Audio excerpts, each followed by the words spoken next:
আসসালামু আলাইকুম সবাইকে। আজকে আমি আপনাদের দেখাবো খুবই মজার খাসির শাহী কোরমা রান্না করে।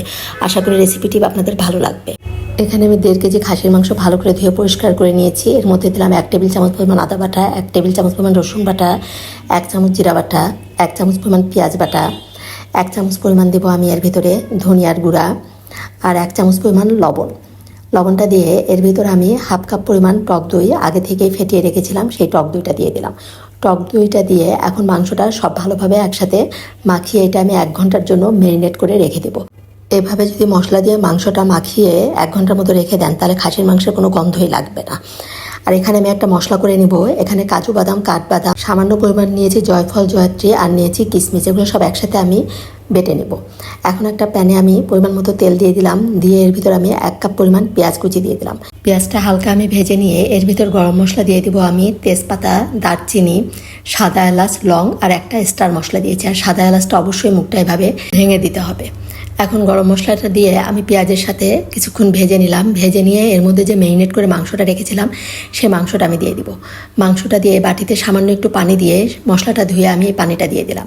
দিয়ে এখন নেড়ে নিয়ে ঢাকনা দিয়ে ঢেকে এটা প্রায় 20 মিনিটের মতো আমি রান্না করে নিব। 20 মিনিট পরে মাংসটা কিন্তু সিদ্ধ হতে আরও সময় লাগবে, এই জন্য আমি এর মধ্যে সামান্য একটু গরম পানি দিয়ে দিব। সামান্য একটু গরম পানি দিয়ে ঢাকনা দিয়ে ঢেকে আরও আমি কিছুক্ষণ এটা রান্না করে নেব। পানিটা কমে আসা পর্যন্ত আমি রান্না করে নিলাম। নিয়ে এখন মাংসটা বেশ ভালোভাবে কষিয়ে নেব। একদম খাসির মাংসটা কিন্তু বেশ ভাজা ভাজা করে নিতে হবে। আর এখানে আমি যে মশলাটা করে রেখেছিলাম সেই মশলাটা এখন এর ভিতরে আমি দিয়ে দিব। এখন এই শাহী মশলাটা দিয়ে তারপর মাংসটা বেশ কিছুক্ষণ আমি কষিয়ে নিব। একদম মাংসটা ভাজা ভাজা করে নিতে হবে। এভাবে খাসির মাংস যত ভেজে নেবেন ততই কিন্তু খাসির মাংসের কোরমার টেস্টও হবে এবং খাসির মাংস কোনো গন্ধও লাগবে না। এখন আমি এখানে কয়েকটা কাঁচামরিচ দিলাম, 2-3টা কাঁচামরিচ আমি এর ভিতর ভেঙে দিলাম। এতে কিন্তু কাঁচামরিচের ফ্লেভারটা খুব সুন্দর আসবে। আর এখন এর ভিতর আমি দিয়ে দেব 1 কাপ পরিমাণ লিকুইড দুধ। দুধটা আমি আগে থেকে জাল দিয়ে রেখেছিলাম। আর দেবো হাফ কাপ পরিমাণ গরম পানি। যেহেতু খাসির মাংসটা আরেকটু সিদ্ধ হতে সময় লাগবে এই জন্য আমি একটু গরম পানিও দিয়ে দিলাম।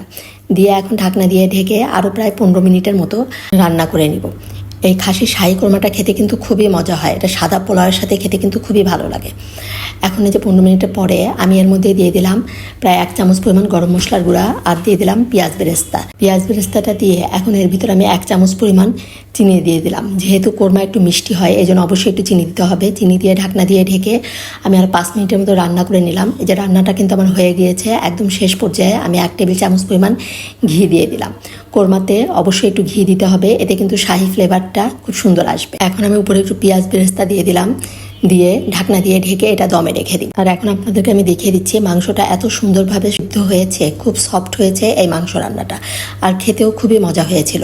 আপনারা অবশ্যই একবার এভাবে রান্না করে খাবেন। আর এই রান্নাটা ভালো লাগলে আমার চ্যানেলটি সাবস্ক্রাইব করে লাইক, কমেন্ট, শেয়ার করে দিবেন। আর আপনারা অবশ্যই একবার এভাবে রান্না করে খাবেন, সবাই খুবই পছন্দ করবে।